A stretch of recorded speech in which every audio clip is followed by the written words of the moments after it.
तो प्रातिपदिकार्थ लिंग परिमाण वचन मात्रे प्रथमा, इस सूत्र का अध्ययन हम लोग कर रहे हैं, जिसमें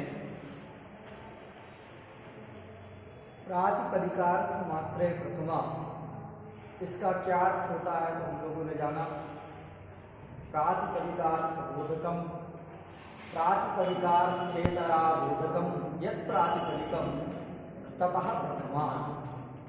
जो प्रातिपदिकार्थ का बोधक हो, प्रातिपदिकार्थ से भिन्न अर्थ का अबोधक हो, ऐसे प्रातिपदिक से प्रथमा विभक्ति होती है।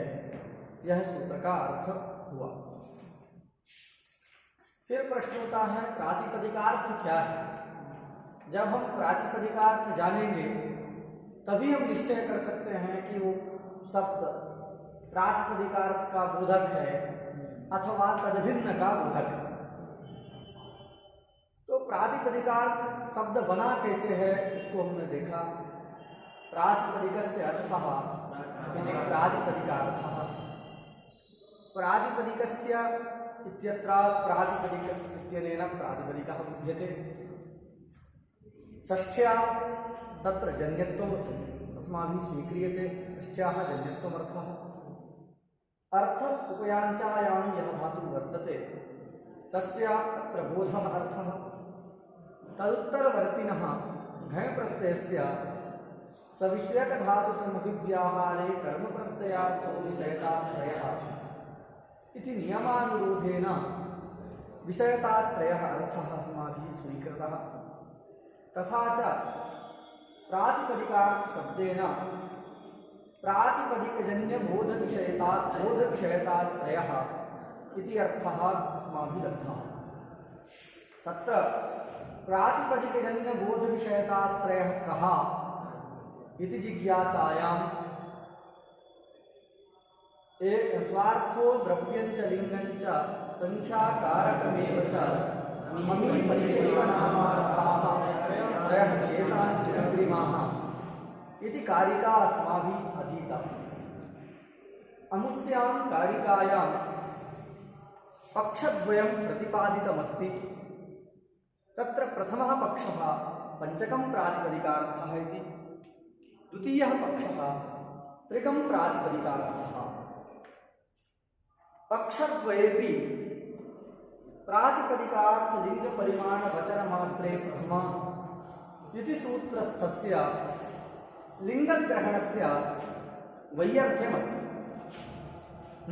क्योंकि दोनों पक्ष में ही लिंग प्रातिपदिकार्थ में ही आ जाता है। तो प्रातिपदिकार्थ में प्रथमा होती है ये कहने से लिंग अर्थ में भी प्रथमा सिद्ध हो जाती है। लिंग में ही प्रथमा विधान करने के लिए जो सूत्र में लिंग ग्रहण किया गया उसका वैयर्थ्य प्रतीत होता है। किंतु पाणिनि जी का कोई भी वचन, कोई भी शब्द व्यर्थ नहीं होता। अतः लिंग ग्रहण के सार्थक्य का उत्पादन करने के लिए हमको क्या कहना पड़ेगा कि प्रातिपदिकार्थ शब्द से पंचकम प्रातिपदिकार्थः अथवा त्रिकम प्रातिपदिकार्थः नहीं लेना है, अपितु प्रातिपदिकार्थ शब्द से कोई एक पारिभाषिक अर्थ लेना है। वह पारिभाषिक अर्थ क्या है तो उसको आचार्य भट्टोजी दीक्षित बताते हैं कि वह पारिभाषिकार्थ क्या है तो नियतोपस्थितिकः नियतोपस्थितिकः प्रातिपदिकार्थः। ये प्रातिपदिकार्थ का पारिभाषिक अर्थ है नियतोपस्थितिकः। क्या अर्थ है? व्याकरण में बहुत सारे सब पारिभाषिक पद है ना। जैसे वृद्धि पद हमारे यहाँ क्या है? पारिभाषिक। केवल व्याकरण में ही वृद्धि शब्द से आदैच का बोध होता है, अन्यत्र कहीं भी नहीं होता। नदी शब्द से युस्त्राख्यो नदी के अनुसार दीर्घ ईकारांत तथा दीर्घ उकारांत शब्दों का ग्रहण होता है, अन्यत्र तो नदी से जल प्रवाह का ग्रहण होता है। तो ये व्याकरण के जो नदी शब्द है, वृद्धि पद है, ये सारे के सारे शब्द क्या हैं? पारिभाषिक हैं। और उनका जो अर्थ होता है उसको कहते हैं पारिभाषिक अर्थ। पारिभाषिक पद है और उनका जो अर्थ होगा उसको हम क्या कहेंगे? पारिभाषिक अर्थ। यहाँ पर प्रातिपदिकार्थ ये जो पद है, यह पद भी प्रकृत सूत्र में पारिभाषिक है। और इस पारिभाषिक पद का अर्थ क्या है? तो इसका अर्थ है नियतोपस्थितिकः। क्या अर्थ है? नियतोपस्थितिकः, यह अर्थ है, मतलब पारिभाषिक अर्थ है। किसका? प्रातिपदिकार्थ का। अब नियतोपस्थितिकः, इससे क्या समझना है? तो पहले तो ये जानिए कि नियतोपस्थितिकः यह एक समस्त पद है। कैसा पद है? समस्त पद। समस्त है तो इसमें विग्रह क्या है, समास क्या है, यह सबसे पहले हमको विचार करना है। तो नियतोपस्थितिकः में कौन सा समास है? बहुव्रीहि समास। देखो एक सामान्य ट्रिक बता रहे हैं, परीक्षा वगैरह में उपयोगी होगी। ये जो का दिख रहा है ना, तो जब का लग जाता है अंत में, का सुनाई दे तो समझ लेना चाहिए कि वहां कौन समास है? बहुव्रीहि समास है। ये कप प्रत्यय, कप एक प्रत्यय है, वही कप प्रत्यय हो करके सहसा विभाषा शास्त्र के द्वारा ये का अंतिम में दिखाई देता है। तो का जहां लगा रहेगा उसमें क्या समझ लेना है? बहुव्रीहि, जो है बहुव्रीहि ही हुआ है। तो नियतोपस्थितिकः में बहुव्रीहि समास है। ठीक है। विग्रह क्या है? तो इसका विग्रह है नियता उपस्थिति यस्य। नियता उपस्थिति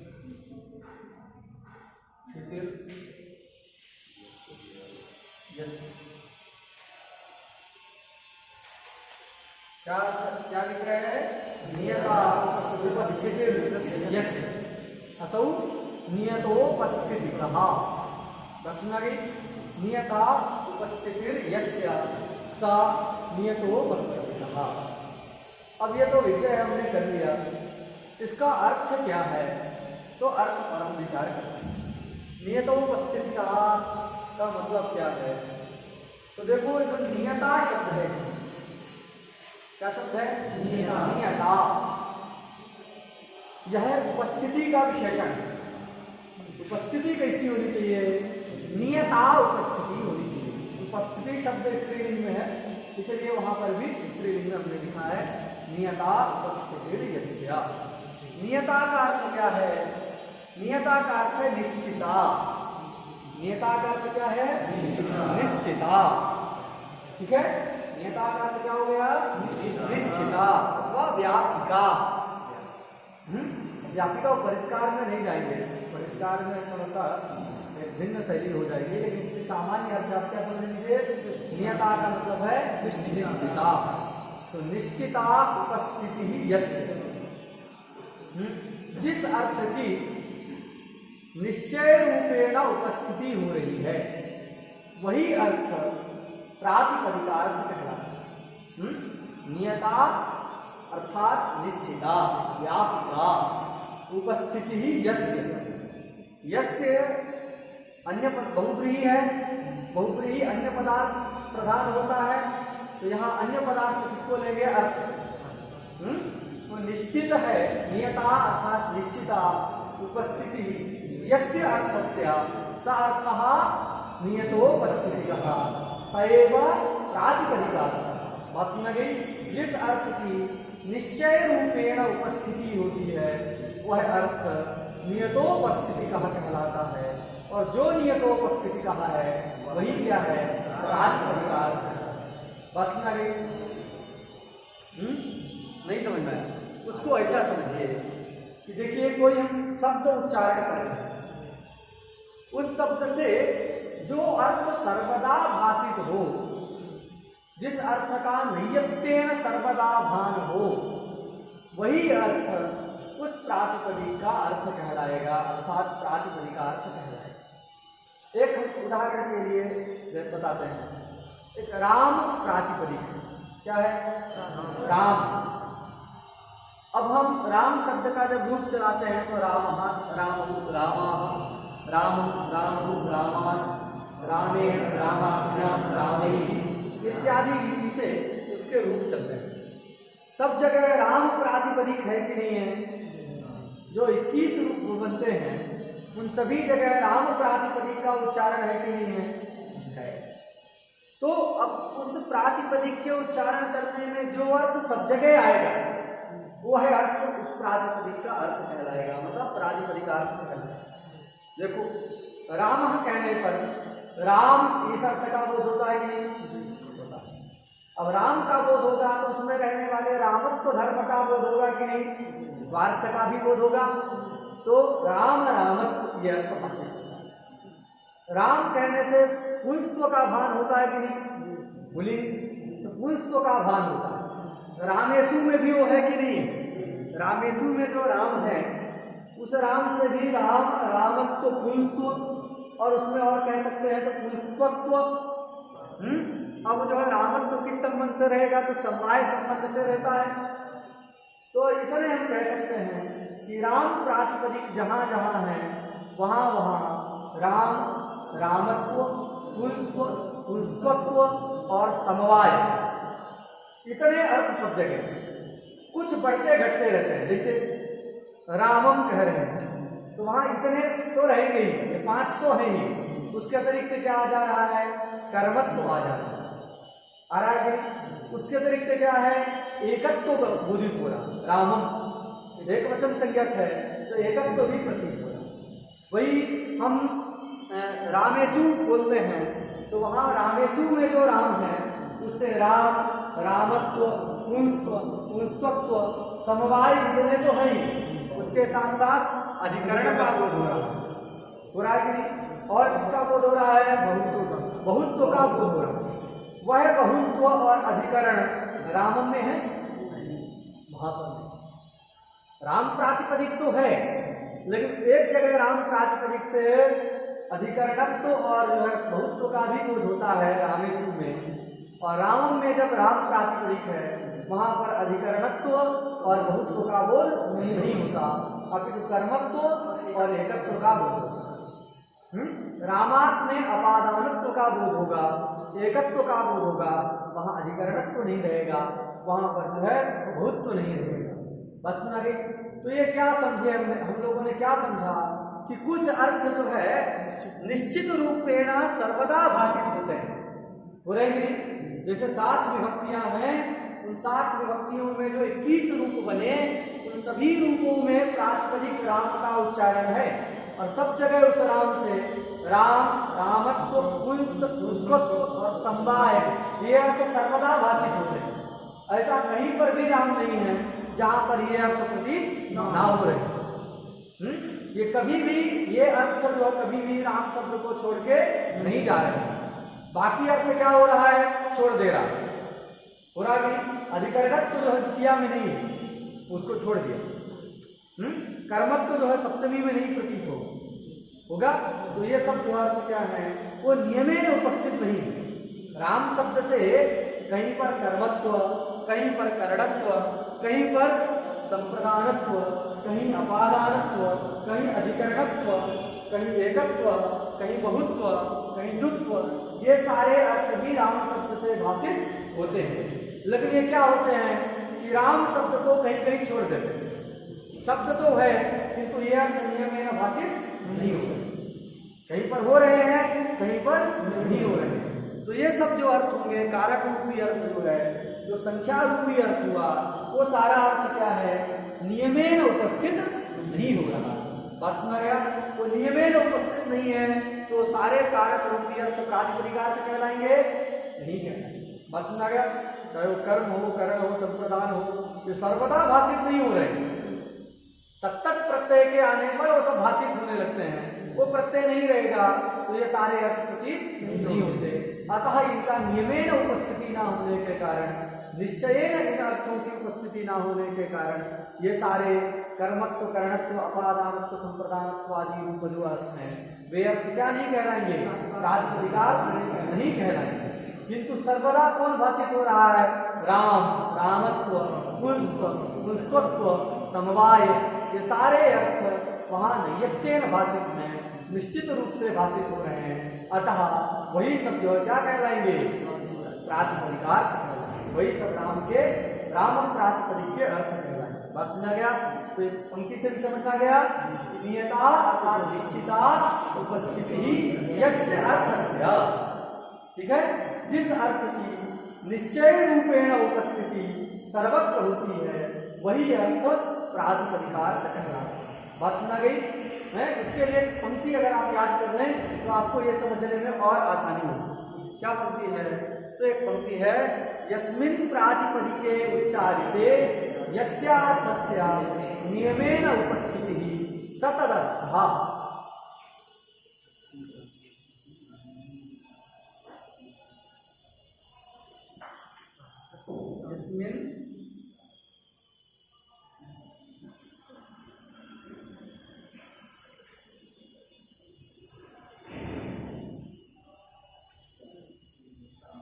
यस्मिन् प्रातिपदिके उच्चारिते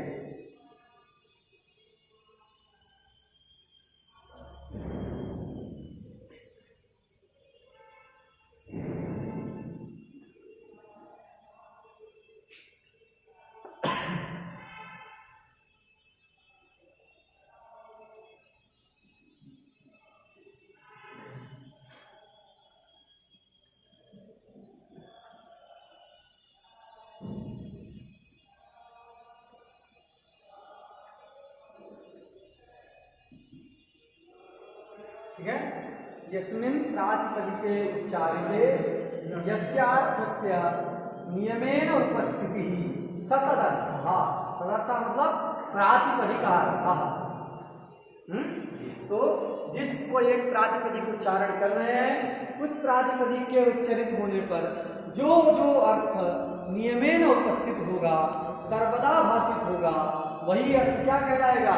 प्रातिपदिकार्थ कहलाएगा। पंक्ति स्पष्ट है? जिस प्रातिपदिक के उच्चरित होने पर, उच्चारण करने पर, यस्यार्थस्य जिस अर्थ की नियमेन निश्चित रूपेण, नियमेन का अर्थ क्या है? निश्चित रूपेण उपस्थिति भवति इत्युक्ते ज्ञानं भवति, बोधा भवति, स अर्थः प्रातिपदिकार्थ। उपस्थिति का मतलब है बोध। उपस्थिति का अर्थ क्या है? बोध अथवा ज्ञान। उपस्थिति का मतलब बोध अथवा ज्ञान। तो जिस अर्थ का नियमेन मतलब निश्चित रूपेण उपस्थिति होती है, बोध होता है, वही अर्थ क्या कहलाता है जी? प्रातिपदिकार्थ कहलाता है। बात समझ गई? जिस प्रातिपदिक के उच्चारण करने पर जो अर्थ नियमेन मतलब निश्चित रूपेण, जिस अर्थ की निश्चित रूपेण उपस्थिति अर्थात बोध होता है, ज्ञान होता है, वही अर्थ प्रातिपदिकार्थ कहलाता है। मतलब उस प्रातिपदिक का अर्थ कहलाता है। बात सुना गई? तो ये जो है क्या निकल गया? नियतोपस्थिति का अर्थ हम लोगों ने जाना, यस्मिन् प्रातिपदिके उच्चारिते यस्यार्थस्य नियमेन उपस्थितिः सा प्रातिपदिकार्थ। बात सुना गई? एकदम स्पष्ट है? तो यही प्रातिपदिकार्थ है। इस प्रातिपदिकार्थ में क्या आया? इसको लेने से जो समस्या थी उसका वारण हो गया। समस्या क्या थी कि अगर पंचकम प्रातिपदिकार्थ लेते हैं तो दो के वही अर्थ की आपत्ति थी। किसके किसके? लिंगक ग्रहण के तथा वचनक ग्रहण के वही अर्थ की आपत्ति थी। लेकिन जब त्रिकम प्रातिपदिकार्थ लेते हैं तो लिंगक ग्रहण के वही अर्थ की आपत्ति नहीं थी। उसकी लिंगक ग्रहण के वही अर्थ की आपत्ति थी। लेकिन अभी जब हमने नियतोपस्थिति का प्रातिपदिकार्थ हम स्वीकार कर लिया, उस अवस्था में अब लिंगक ग्रहण का वैयर्थ्य नहीं है। क्यों? क्योंकि अब कुछ लिंग तो प्रातिपदिकार्थ में आ जाएगा और कुछ लिंग जो है प्रातिपदिकार्थ में नहीं आएगा। जैसे देखो, राम शब्द को ही हमने लिया तो राम शब्द से जो पुंस्त्व का भान होता है वो सर्वत्र होता है कि नहीं? होता है। अतः वो क्या हो गया? प्रातिपदिकार्थी हो गया, वो प्रातिपदिकार्थी। लेकिन एक शब्द है तट शब्द है। क्या शब्द है? तट। तो तट शब्द जो है तीनों लिंग में, अमर कोश में आया है तटम ऋषु। क्या आया है? तटम ऋषु। तट शब्द जो है तीनों लिंग में। तो देखो कहीं पर जो जब अम आता है, अम के समभिव्याहार होने पर तट शब्द से नपुंसकत्व का बोध होता है। तटहा, इस प्रकार विसर्ग के आने पर तट शब्द से सुस्तु का बोध होता है। तटी दो गीस के समव्यवहार होने पर तट शब्द से तृप्त का भान होता है। तो बताइए, कोई भी यहाँ तट शब्द से तीनों लिंग का भान हो रहा है, कोई एक लिंग जो है निश्चित रूपेण उपस्थित नहीं हो रहा। तो हमने क्या समझ लिया कि जब नियतोपस्थिति का प्रातिपदिकार्थ स्वीकार करते हैं तो जो लिंग नियमेन उपस्थित है वह प्रातिपदिकार्थ कहलाता है, और जो लिंग नियमेन उपस्थित नहीं हो रहा है वो प्रातिपदिकार्थ नहीं आया। तो जो प्रातिपदिकार्थ नहीं आया, जो नियमेन उपस्थित नहीं है, ऐसे लिंग में प्रथमा विधान करने के लिए सूत्र में लिंग ग्रहण क्या हो जाता है, सार्थक हो जाता है। राम कृष्ण इत्यादि जो शब्द हैं उनसे तो प्रातिपदिकार्थ मात्र में प्रथमा सिद्ध हो जाएगी। क्यों हो जाएगी? क्योंकि वो नियत लिंगक शब्द है। कैसे शब्द है? नियत लिंगक, नियतम निश्चितम लिंगम यस्य असौ नियत लिंगकः। तो नियत लिंगकः यह शब्द भवति। जो शब्द नियत लिंगक होता है, निश्चित लिंग वाला शब्द होता है, वह शब्द तो प्रातिपदिकार्थ बन जाएगा। मतलब प्रातिपदिक उस शब्द से प्रातिपदिकार्थ मात्र में प्रथमा की सिद्धि हो जाएगी। किंतु जो शब्द क्या है, नियत लिंगक नहीं है, जिससे लिंग जो है नियमेन भाषित नहीं हो रहा, अपितु कैसा है, अनियत लिंगक है। उस अनियत लिंग शब्द से प्रथमा विधान करने के लिए सूत्र में लिंगक ग्रहण चरितार्थ हो गया कि नहीं? जी हो गया ना। तो हमने देखा कि जब हमने नियतोपस्थिति का प्रातिपदिकार्थ यह एक पारिभाषिक प्रातिपदिकार्थ को स्वीकार कर लिया, तो सूत्रस्थ जो लिंगक ग्रहण है उस लिंगक ग्रहण का सार्थक्य हो जाता है, उस लिंगक ग्रहण की चरितार्थता हो जाती है। कैसे? अनियत लिंग वाले शब्दों से प्रथमा विभक्ति को विधान करके। बात सुना गया? नियत लिंग वाले से तो प्रातिपदिकार्थ मात्र प्रथमा संस से हो जाएगा, लेकिन जो अनियत लिंग वाले हैं, जैसे तटादि शब्द हैं जो एक से अधिक लिंग में रहते हैं, उनसे प्रथमा विधान करके लिंगक ग्रहण भी क्या हो जाता है, चरितार्थ हो जाता है, सार्थक हो जाता है। कब? जब हम पारिभाषिक प्रातिपदिकार्थ स्वीकार करते हैं तब। बात स्पष्ट हो गई? तो ये तो उसको पारिभाषिक अर्थ स्वीकार करने का ये लाभ हो गया कि नहीं? लेकिन जब लाभ होता है तो कुछ ना कुछ नुकसान भी होता है, होता है कि नहीं होता? अरे मोबाइल बनाया, बहुत सारा लाभ है मोबाइल से, यहीं बैठे हैं अभी अमेरिका में क्या हो रहा है तुरंत हम जान सकते हैं। बहुत सारा नुकसान भी है, नहीं है? बच्चे सब मोबाइल ही देखते रहते हैं, पढ़ते नहीं है। तो क्या है, तो जो है कोई भी नया आविष्कार जब होता है तो उसके दो पहलू होते हैं, एक हानि, दूसरा लाभ। तो एक आविष्कार ही हुआ, एक नया दीक्षित जी ने बताया कि प्रातिपदिकार्थ से नियतोपस्थिति कहा को लेना है, पंचकम प्रातिपदिकार्थ अथवा त्रिकम प्रातिपदिकार्थ नहीं लेना है। तो नया कहने से क्या हो गया, लिंगक ग्रहण सार्थक। एक समस्या जरूर आ जाती है। क्या समस्या आती है? एक बड़ा प्रसिद्ध प्रयोग है सिंहो मानव का। क्या प्रयोग है? सिंहो मानव का। सिंहो मानव का, मानवक का मतलब होता है बच्चा। बालक के लिए क्या शब्द का प्रयोग होता है? मानव का। सिंह मतलब समझ ही रहे हैं, कहा जाता ना, अरे बच्चा शेर, छोटा बच्चा रहे एकदम बिना निर्भीक, बिना डरे जो है कुछ काम करे, तो उसको क्या कहते हैं? ये लड़का जो है क्या है? शेर है, इसको किसी के डर नहीं। तो निर्भीकत्व इत्यादि गुणों को जब देखते हैं, शेर निर्भीक होकर के विचरण करता है। जंगल में शेर डर डर के नहीं घूमता है, तो शेर जैसे जंगल में निर्भीक होकर के, निर्भ्रांत होकर के विचरण करता है, वैसे ही कोई छोटा बच्चा हो उसके लिए क्या प्रयोग कर दिया जाता है? सिंहो मानवकः।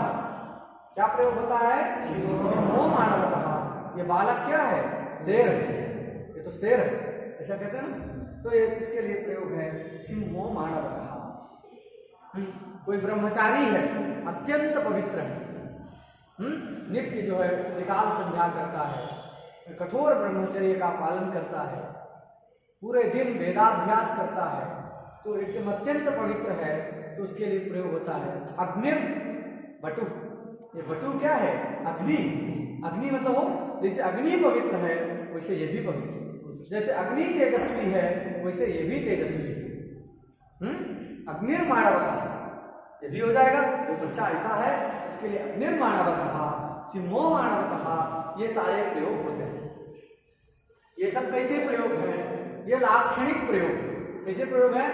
बहुत गधा हो तो नहीं, उसको क्या कहते हैं? बिल्कुल पढ़ता लिखता ना हो, एकदम गधा हो तो क्या कहते हैं? अरे बैल है नहीं कहते, गांव में सब कहते हैं। तुम लोग जो गांव में रहा होगा सुना होगा जरूर। तो गौरवाहिका है, गौरवाहिका गौवे है तो गौरवाहिका इत्यादि सब प्रयोग होते हैं। ये सब कैसे प्रयोग है? लाक्षणिक प्रयोग। लाक्षणिक प्रयोग कैसे हैं? तो थोड़ा सा इसको समझने की कोशिश करिए। जो साहित्य के छात्र हैं शायद जल्दी समझ जाएंगे। इसका मतलब ये नहीं कि दूसरे वाले मूर्ख होते हैं, उनको और जल्दी से समझ में आएगा। ठीक, तो देखो सिंहो मानवकः ये कैसे है? प्रथमांत है कि नहीं? सिंहा प्रथमा एक वचन का रूप है सिंहा, मानवकः भी प्रथमा के एक वचन का रूप। एक नियम है कि समान विभक्त्यंत जो पद होते हैं उन पदों से उपस्थित होने वाला जो अर्थ होता है उस अर्थ में अभेद संबंध से अन्वय होता है।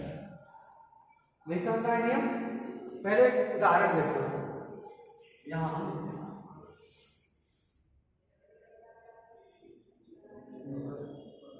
ये अत्यंत प्रसिद्ध प्रयोग है न्यायिकों का, घट को कभी नहीं छोड़ते वो लोग। तो क्या है? नीलो घटा। नीला भी प्रथमांत है कि नहीं? जी। घटा भी प्रथमांत है कि नहीं? जी। एक वचन के दोनों है कि नहीं? जी। तो ये कैसे पद हो गए? समान विभक्तिक पद हो, समान विभक्ति वाले। बताए ना, का लगा रहेगा तो उभरी, तो समान विभक्तिक पद है। कैसे पद है ये? समान विभक्तिक पद।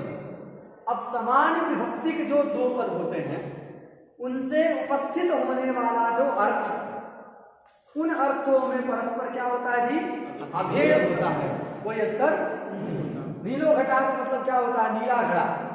इसका मतलब जो नीला है जो घड़ा है वही नीला। दोनों में अभेद है कि नहीं है? इतने जल्दी समझ गए। नीलो घटा बात समझ गई कि नहीं? नीलो घटा में कैसे बोध होता है? नीला भिन्न घटा, नील से अभिन्न घट। यहाँ नील और घट के बीच में एक संबंध है अभेद। जो नीला है वही घड़ा है, जो घड़ा है वही नीला है। तो हम प्रयोग क्या करते हैं? नीलो घटः अर्थात नीला भिन्न घटः, नीला भिन्नो घटः। ऐसा वैसे बोध होता है। क्या बोध होता है?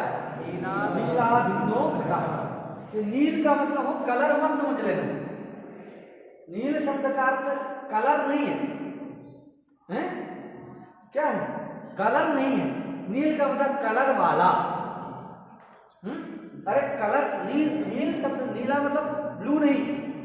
संस्कृत में ब्लू नहीं होता है, तो नील का मतलब ब्लू नहीं समझना है। नील शब्द का अर्थ होता है काला। संस्कृत का शब्द नील, जिसका अर्थ क्या है? काला। काला कपड़ा होता है ना, उसको कहते हैं नील। तो नील शब्द का अर्थ होता है काला। ठीक है, तो काला घड़ा है, लेकिन काला तो एक कलर है ना जी, और घट तो एक द्रव्य है। दोनों अभेद हो सकता है? बताओ भाई, कलर और वस्तु दोनों एक ही हो सकती है? आप कह रहे हैं अभी, सब लोग कह रहे थे नीलो घटा मतलब नीला भिन्ना घटा। जो नील है वही घट है, जो घट है वही। कैसे अभेद कैसे? वही तो पूछ रहे हैं। नील तो क्या है? एक कलर होता है, मतलब काला। तो काला और घट में अंतर नहीं है? बहुत अंतर है। इसलिए नील का मतलब कलर नहीं। काला कलर के लिए नील का प्रयोग नहीं है। नील का मतलब है नील वाला। नील का अर्थ क्या है? नील वाला घट हो सकता है कि नहीं हो सकता? हो सकता है। नीला ही, नील वस्तु ही, मतलब नील जो गुण है वही घट नहीं हो सकता। बहुत अंतर है। नील एक कलर है, वही घट नहीं है। लेकिन जो नील वाला है वही घट हो सकता है। हो जाएगा कि नहीं? तो यहाँ नील शब्द का अर्थ क्या है? नील वाला।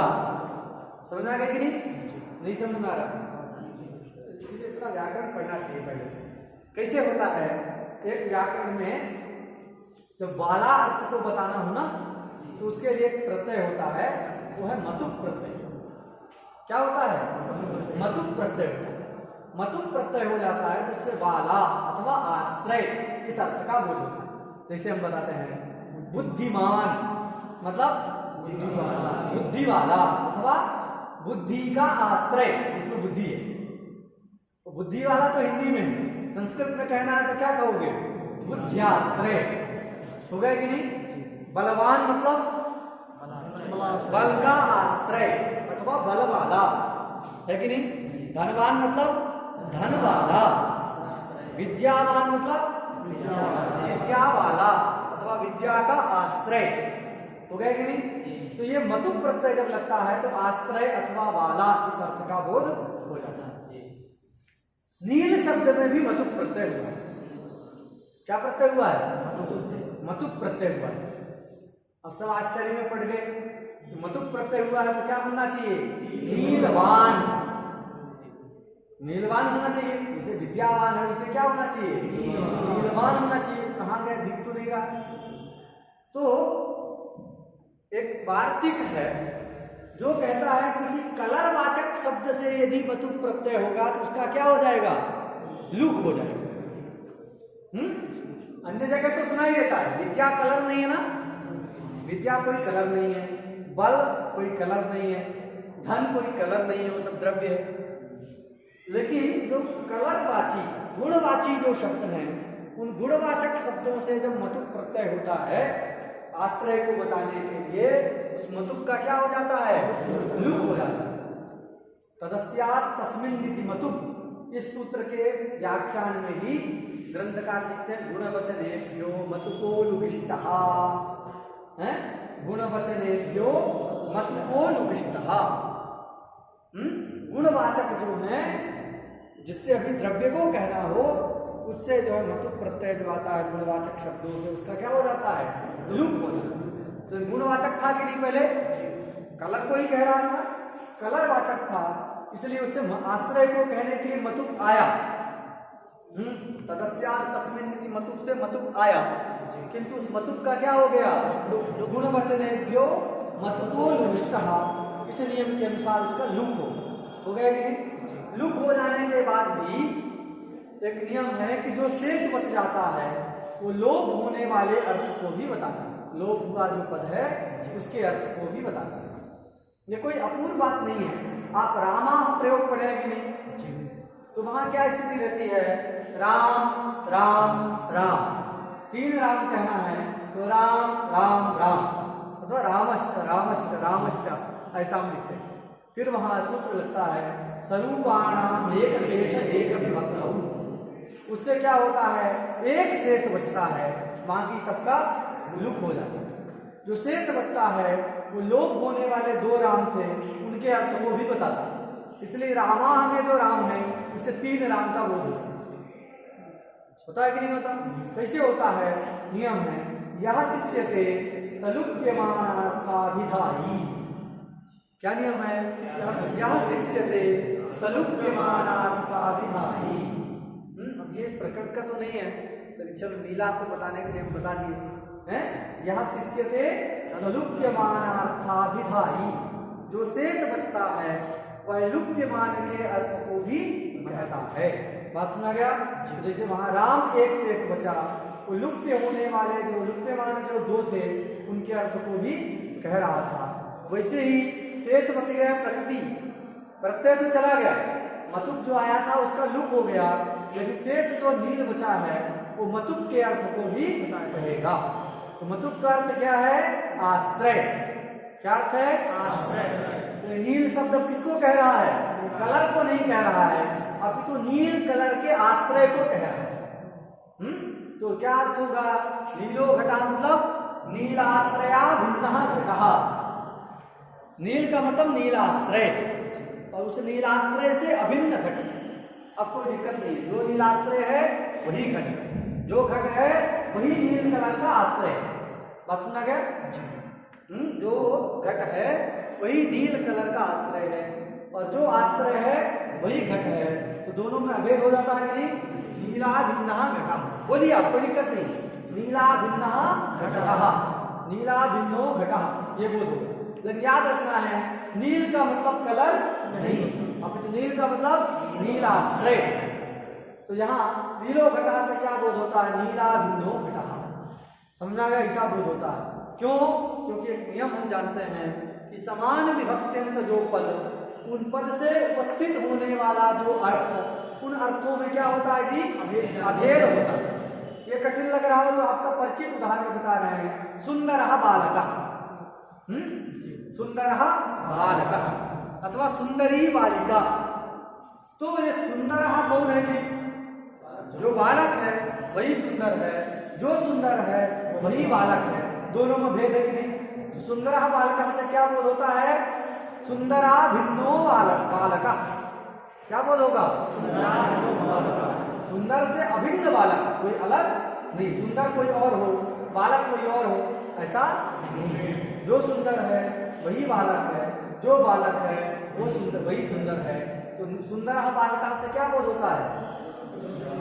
सुंदरा भिन्नो बालकः, सुंदरा भिन्नो बालकः, ऐसा बोध होता है। समझ में आ गया कि नहीं? किस नियम के अनुसार? तो नियम याद रखना है, समान विभक्ति के नामार्थयोः रभेदान्वयः। नियम याद करो, समान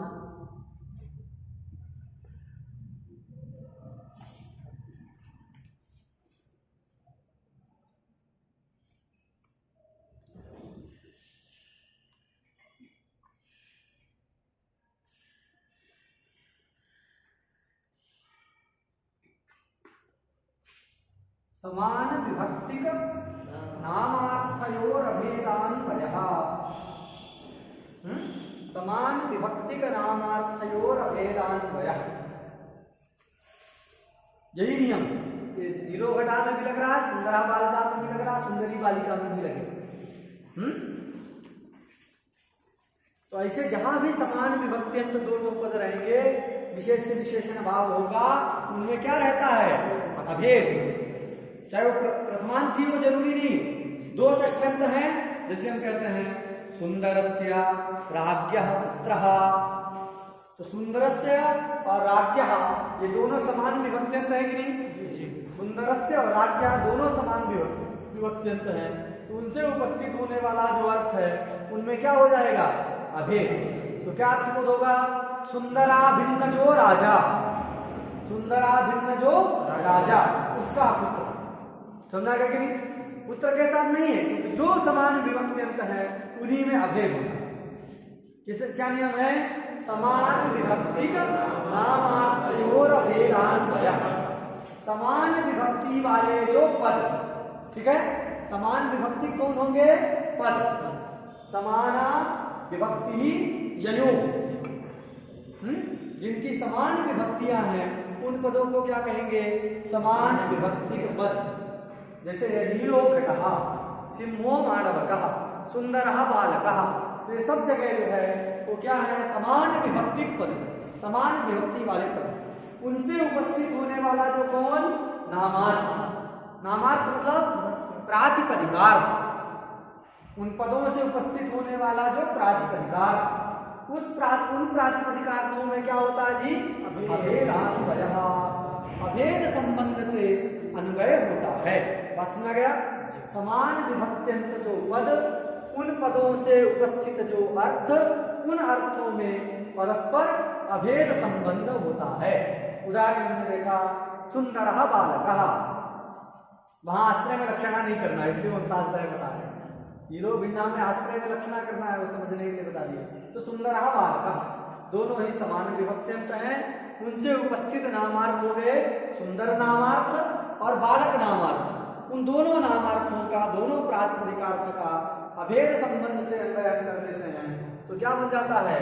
सुंदरा भिन्नो बालकः। बोध होता है कि नहीं? यहां पर भी वही नियम लगेगा कि नहीं लगेगा? लगेगा। समान विभक्ति के नामार्थयोर भेदान्वयः, इस नियम के अनुसार यहाँ पर भी अभेद संबंध से अन्वय हमको करना पड़ेगा। बात समझ आ गई? क्योंकि सिम्हा भी प्रथमा के एक वचन का और मानवा का भी प्रथमा के एक वचन का, दोनों प्रथमा के एक वचन के रूप, तो दोनों से उपस्थित होने वाला जो अर्थ है उसमें अभेद संबंध बताना पड़ेगा। अभेद बताना पड़ेगा तो आपको कैसे कहना होगा?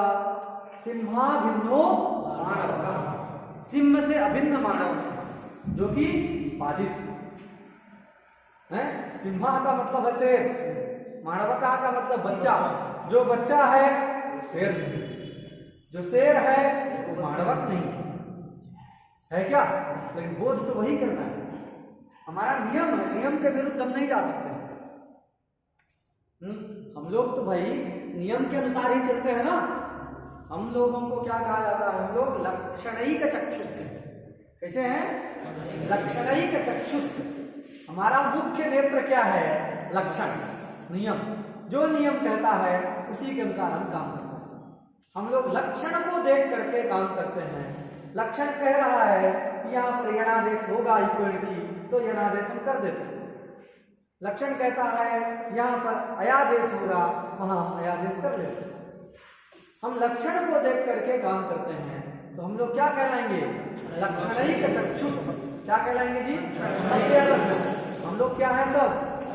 सबके सब जो लक्षण के अनुसार चलता है, नियम के अनुसार चलता है, उस सबको क्या कहेंगे? लक्षणैक चक्षुष्काः वयम्। वयम सब, वयम लक्षणैक चक्षुष्काः। लक्षणम, लक्षणैक है ना, लक्षणम एकम प्रधानम चक्षुः येषाम् ते लक्षणैक चक्षुष्काः। जिनके जो है लक्षण ही प्रधान नेत्र हैं, ऐसे जो है हम लोग। तो हम वयम कीदृशाः? लक्षणैक चक्षुष्काः। समझ गया? आचार्यों को लक्षण की जरूरत नहीं पड़ती है, वो लक्ष्य देख के ही ऋषि लोग जान जाते हैं कि यहाँ ये कार्य करना है। तो ऋषियों को कहते हैं लक्षैक चक्षुष्काः। वो लक्ष्य को देख करके सब समझ जाते हैं। जब तक हमारे सामने कोई ऋषि नहीं आएगा तब तक हम जान नहीं पाएंगे कि यणादेश करना है कि नहीं करना। तो हम लोग क्या हैं?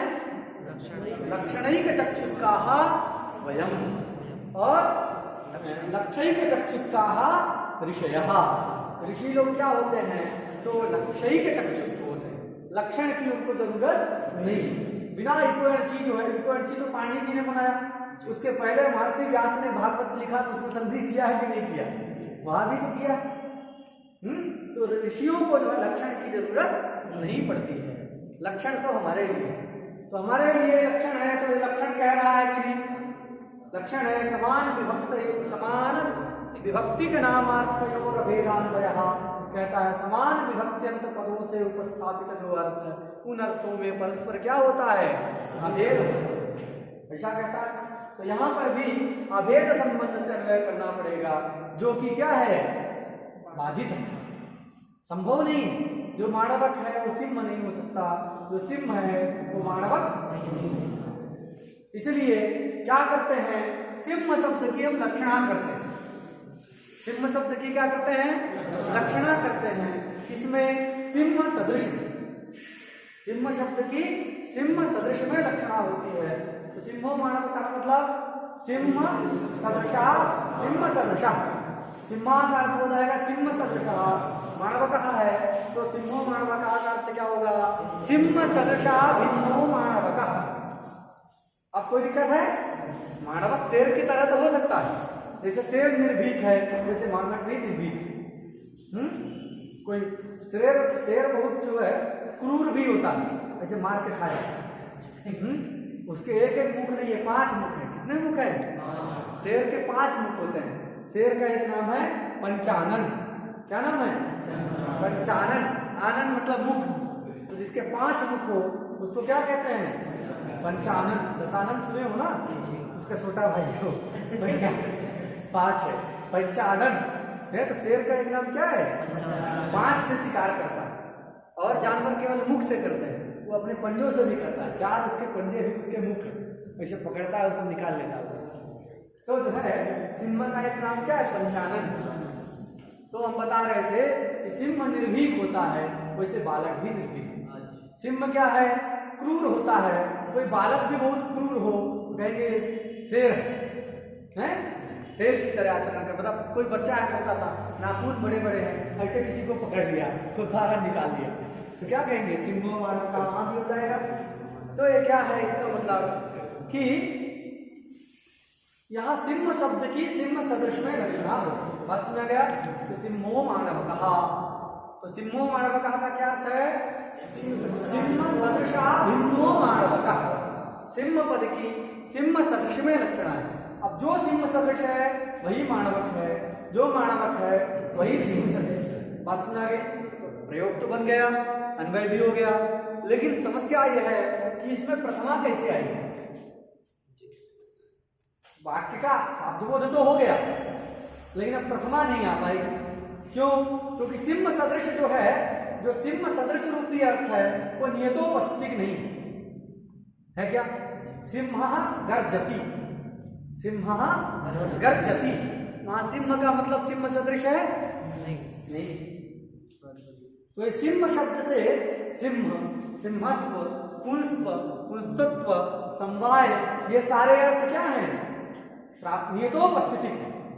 सिंह शब्द से जो प्रतीत होने वाले सिंह, सिंहत्व, पुंस्त, पुंस्तत्व, समवाय रूपी अर्थ हैं, ये सारे अर्थ क्या हैं? नियतोपस्थितिक है, नियमेन उपस्थित है। लेकिन सिंह सदृश रूपी अर्थ सर्वदा भाषित होता है। जहां लक्षणा होती है वहां सिंह शब्द से सिंह सदृश रूपी अर्थ भाषित होता है, सर्वत्र भाषित नहीं होता। तो ये सिंह शब्द से जो अर्थ निकल रहा है क्या? सिंह सदृश, वह अर्थ क्या नहीं है? नियतोपस्थितिक नहीं है। उस अर्थ का नियमेन भान नहीं होता, निश्चित रूपेण उसका भान नहीं होता। अतः वह सिंह सदृश रूपी अर्थ क्या नहीं है? प्रातिपदिकार्थ नहीं हुआ। तो ये जो सिंह शब्द है वो प्रातिपदिकार्थ से इतर का भी बोधक है, इसलिए इससे प्रथमा विभक्ति नहीं हो पाती। बात सुना गई? और सिंह सदृश भी केवल मानवक होता जरूरी नहीं। हम कहें सिंहो देवदत्ता है तो सिंहा से वहां पर जो है किसका बोध होगा? देवदत्त। सिंह सदृश कभी देवदत्त होगा, कभी यज्ञदत्त होगा। कोई है युवा है तो जो ये क्या है? पुरुष सिंह है, तुलसीदास जी लिखते ना, पुरुष सिंह बन खेलन आए। तो सुरपड़खा वाला आता है जी, सुरपड़खा नहीं वाली, सुरपड़खा बहुत अच्छी रही हो नहीं। मतलब आजकल जो है जो बड़े बड़े लोग हैं वो कहते हैं राम ये किया, राम ये किया, उससे अच्छी थी सुरपड़खा, बहुत सम्मान से राम जी का नाम लेती है। जब वो खरदूषण को बताती है, जो संस्कृत जानते हैं और राम रक्षा वाले जो पाठ करते होंगे जानते होंगे, तरुण संपन्न सुकुमार महाबल पुंडरीक विशालाक्षौ चीर कृष्णाजिनांबरौ फलमूलासिनौदान्तौ तापसब्रह्मचारिणौ पुत्रौ दशरथस्येतौ भ्रातरौ राम लक्ष्मणौ। तो कितने विशेषण लगा करके तुलसीदास जी भी लिखते हैं, कौशलेश दशरथ के जाए पुरुष सिंह बन खेलन आए। कौशलेश दशरथ के नंदन जो है वन में क्रीड़ा करने के लिए आए हैं। हम समझ गए हैं ये क्या करने आए, केवल खेलने नहीं आए। समझ पड़ी मोही इनके करनी, रहित निशाचर करी है धरनी। ये बताती भाई को उसको जगाना है ना कि जाके युद्ध करे। इसलिए वो कहती है कि अब सब तुम्हारा सबका नाश होने वाला, चिंता मत। तो पुरुष सिंह, तो जो है सिंह का मतलब वही सिंह सदृश होगा। तो सिंह सदृश कोई पुरुष हो रहा है, कभी यज्ञदत्त हो रहा है, कभी देवदत्त हो रहा है, कहीं मानवक हो रहा है। तो सिंह सदृश भी बहुत सारे हैं कि नहीं? तो ये जो सिंह सदृश रूपी अर्थ है वह सिंह शब्द के द्वारा नियमेन उपस्थित नहीं है। समझ आ गया कि नहीं? सिंह से सिंह, सिंहत्व, पुंस, पुंसत्व, समवाय, ये सारे के सारे अर्थ क्या हैं? नियमेन उपस्थित हैं। तो ये सब तो प्रातिपदिकार्थ कहलाएंगे। तो सिंह शब्द प्रातिपदिकार्थ का बोधक हुआ कि नहीं हुआ? किंतु प्रातिपदिकार्थ से इतर क्या अर्थ है? सिंह सदृश रूपी अर्थ। तो यहाँ पर ये जो सिंह शब्द है वो सिंह सदृश मानवक को कह रहा है। कहीं सिंह शब्द जो है सिंह सदृश देवदत्त को कहेगा, कभी यज्ञदत्त को कहेगा, कभी पुरुष को कहेगा। तो सिंह शब्द क्या, सिंह शब्द से जो है सिंह सदृश रूपी जो अर्थ उपस्थित हो रहा है वह अर्थ क्या नहीं है जी, वह नियतो उपस्थिति नहीं है। उस अर्थ का नियमेन उपस्थिति उस अर्थ की नहीं हो रही है।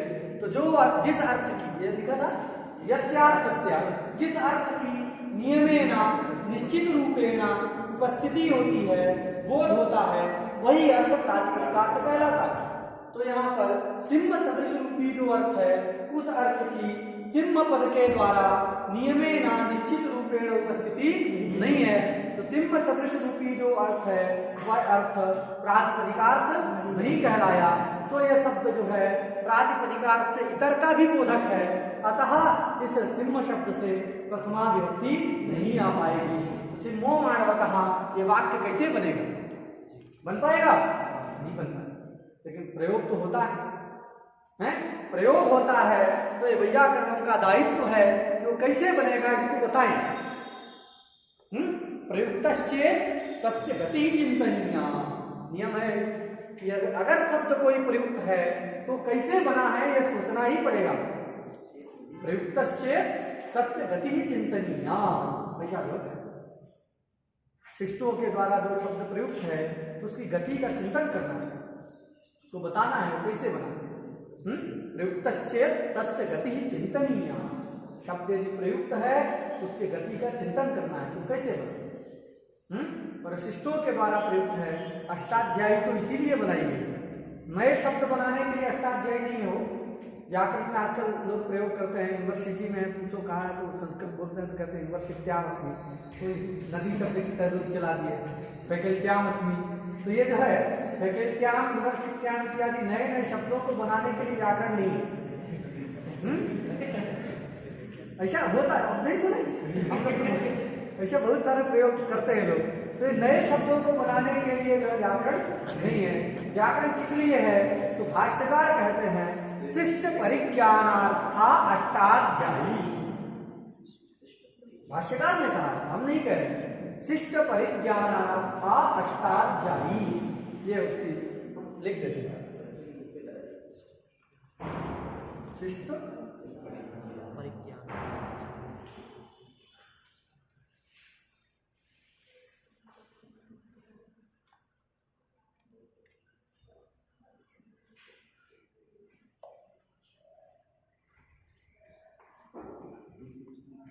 शिष्ट परिज्ञानार्था अष्टाध्यायी, शिष्टों के द्वारा प्रयुक्त जो पद हैं, वाक्य हैं, उनके साधुत्व का विचार करने के लिए अष्टाध्यायी।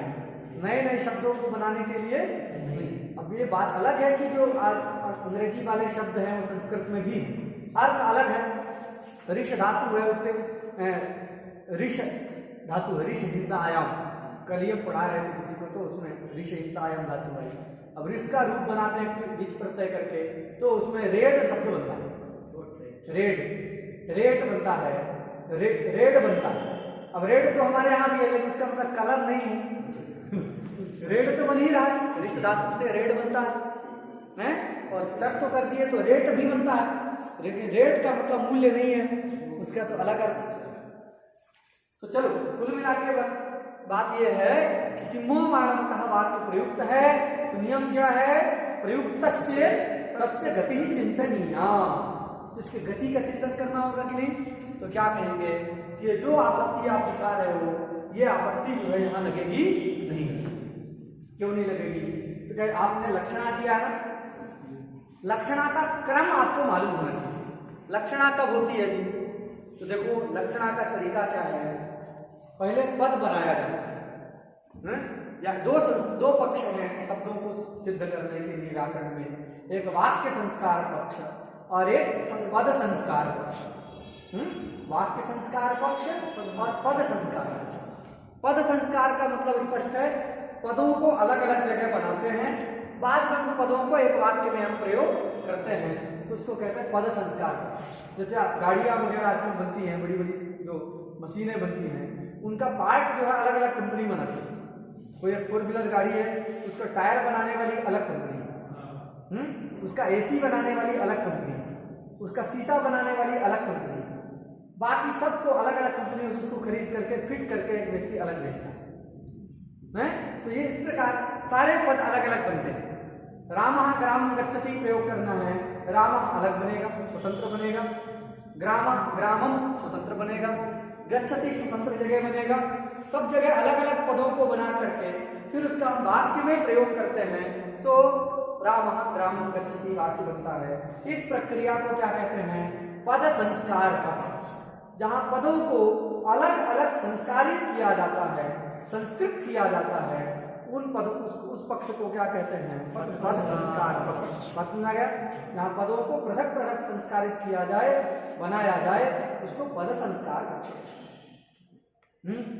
और दूसरा पक्ष है वाक्य संस्कार। उसमें पूरे वाक्य को ही बनाया जाता है एक साथ, राम फिर ग्राम और फिर गम, तीनों को सबको रख दिए एक साथ पूरे वाक्य का साधित, तो उसको कहते हैं वाक्य संस्कार। लेकिन प्राधान्यन व्याकरण में पद संस्कार पक्ष ही लिया जाता है। इस पाणिनि व्याकरण में प्राधान्यन कौन सा लिया जाता है? पद संस्कार पक्ष ही प्राधान्यन पाणिनि व्याकरण में आश्रित है। बात सुना गया? तो लक्षणा का क्रम क्या है? पहले पद बनता है। क्या बनता है? पद बनता है। फिर एक पद का दूसरे पद के साथ प्रयोग होता है कि नहीं? प्रयोग हुआ, इसके बाद क्या हुआ कि उन दोनों पदों से अपना अपना कुछ अर्थ उपस्थित होगा कि नहीं? अर्थ उपस्थित होता है। फिर उन अर्थों का जब अन्वय बाधित होता है तब कहीं जाकर के हम क्या करते हैं? लक्षणा करते हैं, है कि नहीं? गंगायाम घोषः प्रसिद्ध उदाहरण है। गंगायाम घोषः, गंगायाम घोषा में क्या है? गंगायाम पद स्वतंत्र बन गया, घोषा पद स्वतंत्र बन गया। गंगायाम पद बनने के बाद उस पद का घोषा पद के साथ प्रयोग कर दिए। प्रयोग करने के बाद गंगा शब्द से जल प्रवाह अर्थ उपस्थित होता है, घोष शब्द से एक आघीर पल्ली रूपी अर्थ की उपस्थिति होती है, घास फूस की बनी हुई कुटिया अर्थ की उपस्थिति होती है। फिर दोनों का हम अन्वय करने चलते हैं। गंगा का अर्थ हुआ जल प्रवाह, घोष का मतलब हो गया कुटिया। उन दोनों का परस्पर हम अन्वय करने चलते हैं आधाराधेय भाव संबंध से। किंतु आधाराधेय भाव संबंध वहां जो है से अन्वय करना जो असंभव है, क्योंकि जब भी जल में कुटिया होगी तो बह जाएगी। वो जो जल प्रवाह जो कुटिया का आधार नहीं हो सकता। तो जब हम आधाराधेय भाव संबंध से अन्वय करने चलते हैं तो वह अन्वय क्या होता है? अनुपपन्न होता है, अन्वय बाधित होता है। मुख्यार्थ बाधे तद्योगे, कहते हैं ना, वही मुख्यार्थ का बाध। गंगा शब्द का मुख्यार्थ क्या है? जल प्रवाह है। उस जल प्रवाह अर्थ को लेते हैं तो परस्पर अन्वय बाधित होता है, अन्वय संभव नहीं रहता आधाराधेय भाव संबंध से। इसलिए गंगा शब्द की हम क्या करते हैं? गंगा तीर में लक्षणा करते हैं। क्या करते हैं? गंगा तीर में लक्षणा करते हैं अथवा तीर में लक्षणा करते हैं, दो पक्ष। तो गंगा तीर में लक्षणा कर दिए तो फिर अब गंगा तीरे घोषणा, अब तीर में तो घोष रह सकता, तो आधाराधेय भाव बन गया। तो ये लक्षणा का तरीका समझ आ गया नहीं? स्टेप याद रखिए, ठीक से इसको याद करना चाहिए। लक्षणा कैसे होती है? तो पहले पद बनता है, फिर एक पद का दूसरी स्थिति क्या? सबसे पहले पद निष्पत्ति, फिर दूसरा स्टेप क्या है? उस पद का पदांतर के साथ प्रयोग हो गया। तीसरा स्टेप क्या है कि उन दोनों पदों से तब तक अर्थ की उपस्थिति, पदार्थोपस्थिति, ये तीसरा स्टेप। चौथा क्या है? उनका परस्पर अन्वय करेंगे। तो फिर अन्वय क्या होगा? बाधित होगा। अन्वय जब अनुपन्न होगा, बाधित होगा, तब कहीं जाकर के हम लक्षणा करते हैं। बात सुना गई कि नहीं? ये लक्षणा का तरीका है। जैसे गंगायाम घोषा में हमने देखा, उसी प्रकार सिम्हो मानव कहा में भी होगा। सिम्हा पद स्वतंत्र बन गया कि नहीं? पद संस्कार पक्ष तो सिम्हा को बना लिए। जब सिम्हा बना रहे हैं उस समय लक्षणा नहीं है क्या? नहीं, सिम्हा बना रहे हैं उस समय लक्षणा नहीं। तो सिम्ह शब्द है, तो सिम्ह शब्द से सिम्ह सिम्हत्व पुंस पुंसत्व समवाय रूपी अर्थ उपस्थित हो रहा है, वह नियमेन उपस्थित हो रहा है। अतः नियतोपस्थित होने से इस सिम्ह शब्द से प्रथमा विभक्ति आ जाती है, सिम्हापद बन जाता है। सिम्हापद बन गया, फिर उसका जो है मानवकः इस पद के साथ प्रयोग किए। तो फिर जब अन्वय करने चलते हैं तो अभेद संबंध से ही अन्वय करना है, समान विभक्ति के नामांतयोर अभेदान्वयः इस नियम के अनुसार जब अभेद से अन्वय करने चलते हैं तो वह अन्वय असंभव हो जाता है, क्योंकि जो सिम्ह है वही माणवक नहीं हो सकता। तो अभेद से जब अन्वय करने चलते हैं तो वह अन्वय क्या होता है, असंभव हो जाता है। उस अन्वय की अनुपपत्ति होने पर, अन्वय असंभव होने पर हम सिम्ह शब्द की क्या कर देते हैं, सिम्ह सदृश में लक्षणा। तो लक्षणा कब होती है जी, बहुत बाद में होती है। अब लक्षणा होने के बाद ही सिम्ह से सिम्ह सदृश अर्थ का बोध हो रहा है, लेकिन जिस समय हम पद बनाए थे उस समय सिम्ह सदृश अर्थ नहीं था। तो पद तो पहले ही बन चुका है सत्यार्थ को लेकर के, तो जो है कोई अब यहाँ दिक्कत नहीं। एक नियम है क्या, भुक्तवंतम प्रति महाभूताः किम तेन कृतं स्यात्। कोई व्यक्ति भोजन बना करके पढ़ने आ गया, उसका दूसरा मित्र था, वो सारा भोजन स्वयं चख कर गया। अब वो गया एकदम खाली था, हाथ धुलने वाला था, तो कहता है अरे मत खाओ मत खाओ, हम भूखे हैं। उसके कहने से क्या कुछ होगा, नहीं होगा भाई, वो तो खा चुका है। भुक्तवंतम प्रति महाभूताः, जो खा चुका है उस व्यक्ति को उद्देश्य करके क्या कहा जाए, महाभूताः, अरे मत खाओ।